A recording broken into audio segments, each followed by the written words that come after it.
中华农学会和农业专门学会联合举办的林业发展以及农业机械化展览，是介绍2个主题。它在林业方面主要在说明林业的多种功能，比方说它除了在木材方面有各种用处之外，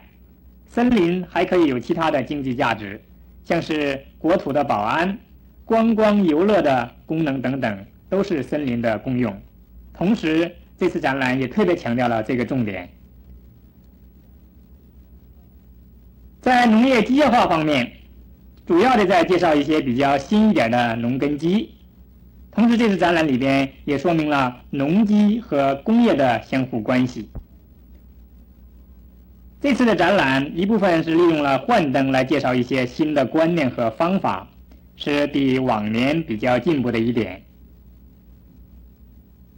这个展览一共要展出10天。另外这次展览里边特别介绍了一座木质的活动房屋，是这一次展览会的一个特色。